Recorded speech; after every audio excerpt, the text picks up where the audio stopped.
ಇನ್ನೊಂದೇನೆಂದರೆ ಈ ರಾಜಕಾರಣಿಗಳು ಯಾರಿರ್ತಾರೆ, ಯಾರಾದರೂ ಇರಲಿ, ಯಾವುದೇ ಪಕ್ಷದವ್ರು ಇರಲಿ, ಪ್ರತಿಯೊಬ್ಬರೂ ಅಷ್ಟೇ, ಮತ್ತು ಅವ್ರ ಚಮಚಗಳು ಇರ್ತಾರಲ್ಲ ಅಂಥವ್ರು ಏನು ಮಾಡ್ತಾರೆ ಅಂದರೆ, ಇವ್ರು ಏನಾದರೂ ಹಿಡ್ಕೊಂಬಂದಿದ ತಕ್ಷಣ, ಒಳಗೆ ಕರ್ಕೊಂಡು ಹೋಗಿದ ತಕ್ಷಣ ಫಸ್ಟ್ ಕಾಲ್ ಮಾಡೋದೆ, ನಾನು MLA ಕಡೆಯಿಂದ ಮಾತಾಡ್ತಾ ಇದ್ದೀನಿ, ನಾನು MP ಕಡೆ ಮಾತಾಡ್ತಾ ಇದ್ದೀನಿ, ನಾನು ಮಿನಿಸ್ಟರ್ ಕಡೆಯಿಂದ ಮಾತಾಡ್ತಾ ಇದ್ದೀನಿ.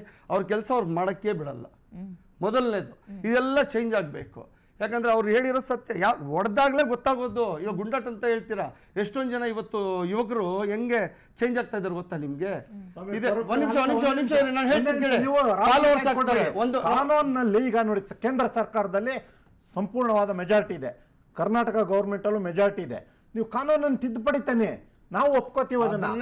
ಮಾನವ ಹಕ್ಕುಗಳ ಆಯೋಗ ಯಾಕೆ ಬೇಕು? ನಮ್ಮ ದುಡ್ಡು ಯಾಕೆ ಮಾಡ್ತಾ ಇದ್ದೀರಾ? ಮಾನವ ಹಕ್ಕುಗಳ ಆಯೋಗ ಶಿಕ್ಷೆ ಕೊಡುವಂತ ಜವಾಬ್ದಾರಿ ನ್ಯಾಯಾಂಗಕ್ಕೆ ಬಿಟ್ಟು ಶಿಕ್ಷೆ ಕೊಡ್ಬೇಕಂತ ಅಧಿಕಾರ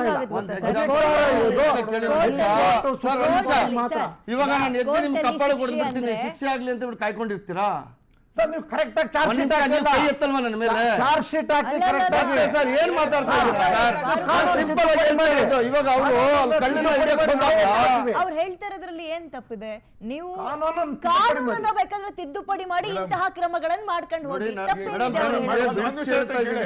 ಮರ್ಡರ್ ಕೇಸಲ್ಲಿ 32% ಶಿಕ್ಷೆ ಆಗಿದೆ ಇಲ್ಲಿವರೆಗೂ, ಬರೀ 32%.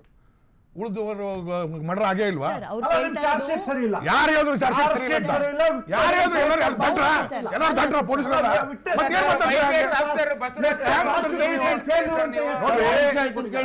ಹೇಳ್ಬೇಕು. ಪ್ರಾಸಿಕ್ಯೂಷನ್ ಫೇಲ್ಯೂರ್ ಅಂತ ಎಷ್ಟು?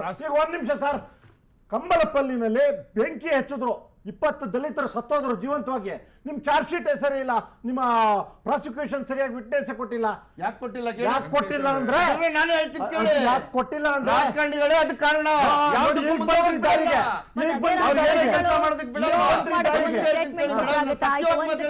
ಸಿಂಪಲ್ ಬೇಡ, ನಮ್ DJ ಹಳ್ಳಿ KJ ಹಳ್ಳಿನೇ ತಗೊಳ್ಳಿ. ಪೊಲೀಸ್ ಸ್ಟೇಷನ್ಗೆ ಬೆಂಕಿ ಹಾಕಕ್ಕೆಲ್ಲ ಬಂದ್ರಲ್ಲ, ಅವತ್ತು ಸರಿಯಾಗಿ ಚಾರ್ಜ್ ಶೀಟ್ ಹಾಕಿದ್ರೆ ಇಷ್ಟೊತ್ತಿಗೆ ಯಾರ್ಯಾರು ಎಲ್ಲೆಲ್ಲಿ ಇರ್ತಾ ಇದ್ರು? ಅಲ್ಲ ಅದೇ ಎಲ್ಲೆಲ್ಲಿ ಇರ್ತಾ ಇದ್ರು? ಸ್ವಾಮಿ ಜನಸಾಮಾನ್ಯರ ಮೇಲೆ ಬಿಟ್ಬಿಡಿ, ಪೊಲೀಸರ ಮೇಲೆ ಅಲ್ಲೇ ಮಾಡಿದ್ರು, ಗವರ್ಮೆಂಟ್ ಪ್ರಾಪರ್ಟಿ ಹೊಡೆದಾಕಿದ್ರು. ಏನ್ ಮಾಡಿದ್ರು? ಇದೇ ಪ್ರಿಯಾಂಕ್ ಖರ್ಗೆ ಅವ್ರು ಮುಂದೆ ನಿಂತು ಮುಂದಾಳತ್ವದಲ್ಲಿ ಆ ಕೇಸಸ್ ಅನ್ನು ವಾಪಸ್ ತಗೊಂಡ್ರು. ಇದೇ ಜಮೀರ್ ಅಹಮದ್ ಖಾನ್ ಏನ್ ಮಾಡಿದ್ರು? DJ ಹಳ್ಳಿ KJ ಹಳ್ಳಿ ಗಲಭೆ ಆದಾಗ ಪೊಲೀಸ್ ಸ್ಟೇಷನ್ ಸುಟ್ರಲ್ರಿ, ಜನಸಾಮಾನ್ಯರು ಬಿಟ್ಬಿಡಿ ಹಾರ ಹಾಕಿ ಸ್ವಾಗತ ಮಾಡಿದ್ರು. ಪ್ರಿಯಾಂಕ್ ಖರ್ಗೆ ಇನಿಷಿಯೇಟಿವ್ ಒದ್ದು ಹೊರಗಡೆ ಹಾಕ್ಸಿದ್ರೆ ಒಪ್ಕೋತಾ ಇದ್ವಿ. RSS ಅಂತ ಕಮ್ಯುನಲ್ ಅಂತೆ ಒಂದು ಉದಾಹರಣೆ ಕೊಡಿ. RSS ಆತರ ಘಟನೆ ಮಾಡಿರೋದು ಹೇಳಿ ಶಶಿಕಾಂತ್ ದಯವಿಟ್ಟು. ಯಾವ ಪೊಲೀಸ್ ಸ್ಟೇಷನ್ ಸುಟ್ಟಿಲ್ಲ, ಯಾವ ಗವರ್ಮೆಂಟ್ ಪ್ರಾಪರ್ಟಿ ಆತರ ಮಾಡಿಲ್ಲ ರೀ. ಹಾಗಾಗಿ ನಿಮ್ಮ ನಿಲುವು ನೋಡಿ, ಒಂದು ಕಡೆ ಆಗ್ಬಾರ್ದು. ಬಿಜೆಪಿ ಅವ್ರಿಗೆ ಉದಾಹರಣೆ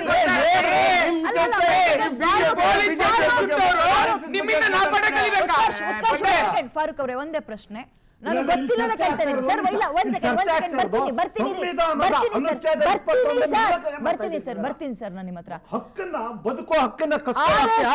ನ್ಯಾಯಯುತವಾಗಿದೆ ಅಂತ ನಾನು ಸ್ಟೇಟ್ಮೆಂಟ್ ಕೊಡ್ತಾ ಇಲ್ಲ. ಬದಲಿಗೆ ನೀವು ಹೇಳಿದ್ರಲ್ಲ, ಒಂದು ಧರ್ಮ ಏನು KJ ಹಳ್ಳಿ DJ ಹಳ್ಳಿ ಪೊಲೀಸ್ ಸ್ಟೇಷನ್ಗೆ ಬೆಂಕಿ ಹಾಕಿದ್ದು, ಕಲ್ಲಲ್ಲಿ ಹೊಡೆದಿದ್ದು, ಅಂಥದ್ದನ್ನ ಎಷ್ಟು ಸ್ಟೇಷನ್ಗಳಿಗೆ ಕಲ್ಲು ಹೊಡೆದಿದ್ದಾರೆ, ಬೆಂಕಿ ಹಚ್ಚಿದ್ದಾರೆ RSS ನವರು ಅಂತ ಉದಾಹರಣೆಯನ್ನ ಕೊಡ್ತಾ ಹೋಗಿ. ನಾನು ಮಾಡಿದ್ದಾರೆ ಮಾಡಿಲ್ಲ ಅಂತ ಹೇಳ್ತಿಲ್ಲ, ಗೊತ್ತಿಲ್ಲದೆ ಕೇಳ್ತಾ ಇದ್ದೀನಿ. RSS ಇಲ್ಲಿ ತನಕ ಪೊಲೀಸ್ ಸ್ಟೇಷನ್ಗೆ ಕಲ್ಲು ಹೊಡೆದಿದ್ಯಾ, ಬೆಂಕಿ ಹಚ್ಚಿದ್ಯಾ? ಉದಾಹರಣೆಗಳನ್ನು ಕೊಟ್ರೆ ಇವ್ರು ಬಾಯಿ ಮುಚ್ಚಿಸಬಹುದು, ಇಲ್ಲ ಅಂದ್ರೆ ನೀವು ಕುತ್ಕೋಬೇಕಾಗುತ್ತೆ ಪ್ಲೀಸ್. ಈಗ ರೀಸೆಂಟ್ ಆಗಿ ನಿಮ್ಗೆ ಪುನೀತ್ ಕೆರೆಹಳ್ಳಿ ಅರೆಸ್ಟ್ ಆದ್ರಲ್ಲ, ಯಾವ ವಿಚಾರಕ್ಕೆ ಅರೆಸ್ಟ್ ಆಗಿದ್ದಾರೆ ನಿಮ್ಗೆ ಗೊತ್ತಾ? ನಿಮ್ಗೆ ಅಲ್ಲ, ನಾನು ಕೇಳಿದ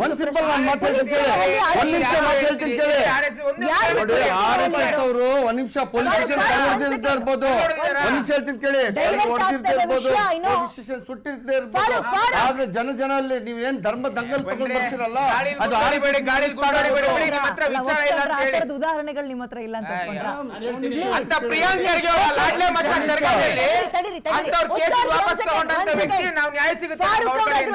ಶಶಿಕಾಂತ್ ಕೆರೆಹಳ್ಳಿ ಅವರಾದ್ರೂ ಹೇಳಿ. ಒಂದ್ ಸೆಕೆಂಡ್, ಪುನೀತ್ ಕೆರೆಹಳ್ಳಿಗೂ RSSಗೂ ಏನ್ ಸಂಬಂಧ? ಐ ಡೋಂಟ್ ನೋ, ನನಗೆ ಗೊತ್ತಿಲ್ಲ. RSS ಅವರು ನನಗೆ ಗೊತ್ತಿಲ್ಲ. ನಾನ್ ಕೇಳ್ತಾ ಇರೋದು, RSS ಇಲ್ಲಿ ತನಕ ಎಷ್ಟು ಸ್ಟೇಷನ್ ಗಳಿಗೆ ಕಲ್ಲು ಹೊಡೆದಿದೆ, ಎಷ್ಟು ಸ್ಟೇಷನ್ ಗಳಿಗೆ ಬೆಂಕಿ ಹಚ್ಚಿದೆ, ಉದಾಹರಣೆ ಕೊಡಿ ಪ್ಲೀಸ್. Go head. RSS ನೇರವಾಗಿ ಏನನ್ನು ಮಾಡುವುದಿಲ್ಲ, ಅದೊಂದು ಬೇನಾಮಿ ಸಂಸ್ಥೆ. ಉದಾಹರಣೆ. ಅದಕ್ಕಿರ್ತಕ್ಕಂಥ ಹೇಳ್ತೀನಿ ಕೇಳಿ, ಅದಕ್ಕೆ ಏನು? ತನ್ನದೇ ಆದಂತಹ ಗಾಡಿಲಿ ಗುಂಡೊಡೆಯಲ್ಲ, ಆಗಲ್ಲ, ವಿದ್ಯೆ ಮಾಡೋದು. Give me example. Give me facts. Bajrang Dal ಏನ್ ಮಾಡಿದೆ? ಉದಾಹರಣೆ ಕೊಡಿ. ಒಂದೇ ಒಂದು ಪೊಲೀಸ್ ಸ್ಟೇಷನ್ ಸುಟ್ಟಿದೀವ, ಪೊಲೀಸ್ ಸ್ಟೇಷನ್ ಕಲ್ಲು ಹಾಕಿದೀವಿ, ಉದಾಹರಣೆ ಕೊಡ್ರಿ. ಅದೆಲ್ಲ ನಿಮ್ಮ ಭಾಷೆ ಕೇಳಕ್ಕೆ ಬರಲ್ಲ ನಾವು. Give me facts. ಟೀಚರ್ಲಿ ಕೇಳಿಲ್ಲ ಏನಾಯ್ತು? ಹಾಸ್ಪಿಟಲ್ ಮೊನ್ನೆ ನರೇಗಾದಲ್ಲಿ ಹೋರಿ ಹುಣ್ಣಿಮೆ ದಿನ ಇಬ್ರು ಕುರುಬ ಬೇರೆ ಬೇರೆ ಶಿವಾಜಿ ಅನ್ನುವಂಥ ವ್ಯಕ್ತಿ ಹತ್ಯೆಯನ್ನು ಮಾಡ್ತಾರೆ. ಈ ಪುನೀತ್ ಕೂಡ ಸಂಘ ಪರಿವಾರದ ಒಂದು ಅಂಗವೇ ಆಗಿದ್ದಾನೆ. ಅವರು ಏನ್ ಮಾಡ್ತಾರೆ, ಅವ್ರು ಹಿಂದೆ ಕೂತ್ಕೋತಾರೆ.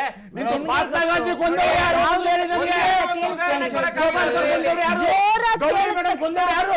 ಇದೇ RSS ಸಂಘಟನೆ ಅಂಗಗಳಿದಾವಲ್ಲ, ಈ ಅಂಗಗಳು RSS RSS ಹೇಳ್ತಾ ಇದ್ದೀನಿ. RSS is the brain. ಕೈಗಳು ಬೇರೆ, ಕಾಲುಗಳು ಬೇರೆ. ಅದರಲ್ಲಿ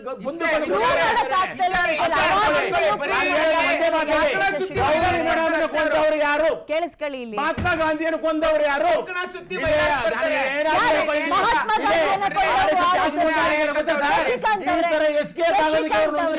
ಶಶಿಕಾಂತ್ ಅವರೇ, ಡೆಫಿನೆಟ್ಲಿ ಎಸ್, ಇದು ಡೈವರ್ಟ್ ಆಗ್ತಾ ಇದೆ ವಿಷಯ. ಬಟ್ ಸ್ಟಿಲ್ ನಾನು ಕೇಳ್ತಾ ಇದ್ದೀನಿ, ಮಹಾತ್ಮ ಗಾಂಧೀಜಿಯನ್ನ ಕೊಂದಿದ್ದು RSS ಅಂತ ನಿಮ್ ಕೈಲಿ ಪ್ರೂವ್ ಮಾಡಕ್ ಆಯ್ತಾ? ಆಯ್ತಾ? ಗೋಡ್ಸೆ ಅವರ ತಮ್ಮನೆ ಪುಸ್ತಕ ಬರ್ದೋನೆ, ನೆನಪಿಟ್ಕೊಳ್ಳಿ ಆಯ್ತಾ?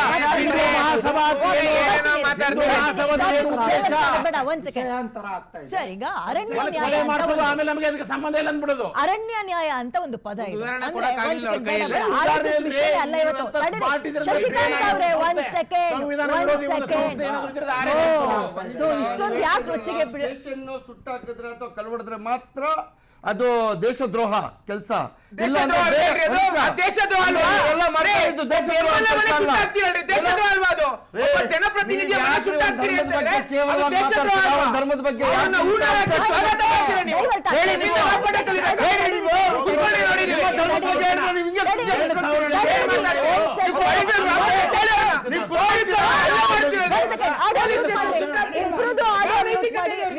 ಸರ್, ನನ್ನ ಪ್ರಶ್ನೆ ನಿಮ್ಗೆ. ಆಡಿಯೋ ಮ್ಯೂಟ್ ಆಗಿದೆ, ಇಬ್ರದ್ದು ಆಡಿಯೋ ಮ್ಯೂಟ್ ಆಗಿದೆ. Please calm down. Audio mute ಆಗಿದ್ದಾರೆ ಉತ್ಕರ್ಷ್, ಅರ್ಥ ಆಗ್ತಲ್ವಾ ಹೇಳೋದು? ಒಂದ್ ಸೆಕೆಂಡ್ ಯಾಕ್ರಿ? ಉತ್ಕರ್ಷ್ ಒಂದ್ ಸೆಕೆಂಡ್. ಶಶಿಕಾಂತ್ ಸರ್, ನೀವು ಹಂಗೆ ಆಡ್ತಾ ಇದ್ದೀರಲ್ಲ ರೀ. ಶಶಿಕಾಂತ್ ಅವ್ರೆ, ಕೇಳಿಸ್ತಾ ಇಲ್ಲ ಕಣ್ರಿ, ಅಲ್ಲಿ ಆಡಿಯೋ ಮ್ಯೂಟ್ ಮಾಡಿಸಿದೀನಿ, ಕೇಳಿಸ್ತಾ ಇಲ್ಲ. ಕೇಳಿಸ್ಕೊಳ್ರಿ ದಯವಿಟ್ಟು, ಪ್ಯಾನೆಲ್ ಹಾಳು ಮಾಡ್ಬೇಡಿ. ಅರಣ್ಯ ನ್ಯಾಯ ಅಂತ ಒಂದು ಪದ ಇದೆ. ಅಂದ್ರೆ ಯಾರು ಶಕ್ತಿವಂತನೋ ಅವ್ನು ಮಾತ್ರ ಸರ್ವೈವ್ ಆಗಕ್ ಸಾಧ್ಯ. ಲೈಕ್ ಸಿಂಹ, ಹುಲಿ ಇಂಥದನ್ನ ತಗೊಳ್ಳಿ. ಈ ಪಾಲಿಸಿ ತಂದ್ಬಿಟ್ರೆ ತಗೊಳ್ಳಿ, ಸಿಕ್ಕಲ್ಲಿ ಶೂಟ್ ಔಟ್ ಮಾಡಿ ಅನ್ನೋದಾಗ್ಬಿಟ್ರೆ, ಇಲ್ಲೂ ಹಂಗೆ ಆಗ್ಬಿಟ್ರೆ ಬಡಬಗ್ರಿಗೆ ಮಾತ್ರ ಹಂಗ್ ಮಾಡ್ಕೊಳ್ಳೋದು, ದೊಡ್ಡವ್ರು ಮಾತ್ರ ಬದುಕೊಂಡೋಗ್ಬಿಡ್ತಾರೆ. ಯಾವ ದೇಶದಲ್ಲಿದೆ? ಇಲ್ಲ, ಹಂಗಾದ್ರೆ ಆಗೋ ಸಮಸ್ಯೆ ಇಲ್ಲ, ಆಗೋ ಚಾನ್ಸ್ ಇಲ್ಲ, ಆಗೋ ಚಾನ್ಸ್ ಇಲ್ಲ. ಉತ್ತರ ಪ್ರದೇಶದಲ್ಲಿ ಯಾಕೆ ಅರಣ್ಯ ನ್ಯಾಯಾಲಯದಲ್ಲಿ ತಪ್ಪು ಮಾಡಿದವ್ರು ಮೊದಲೇ ಆಗ್ತಿ, ತಪ್ಪೇನಿದೆ? ಬುಲ್ಡೋಸರ್ ನುಗ್ಗಿಸ್ತಿ, what is wrong in that? ಜನ ಒಪ್ಕೊಳ್ತಾರೆ. ಏನ್ ಮಾತಾಡ್ತೀರಾ? ಬುಲ್ಡೋಸರ್ ತಪ್ಪೇನಿದೆ ಗೊತ್ತಾಗ್ಲಿ? ಸಿನಿಮಾ ತಡೀರಿ ಉತ್ಕರ್ಷ್, ಒಂದ್ ಸೆಕೆಂಡ್. ಸಿನಿಮಾಗಳಲ್ಲಿ ಓಕೆ, ರಿಯಲ್ ಲೈಫ್ ಅಲ್ಲಿ ಹಿಂಗಾಗುತ್ತಾ? ಒಂದ್ second, Farooq, take a break. Break ಆದ್ಮೇಲೆ ಚರ್ಚೆ ಮುಂದುವರ್ಸೋಣ. Take a break.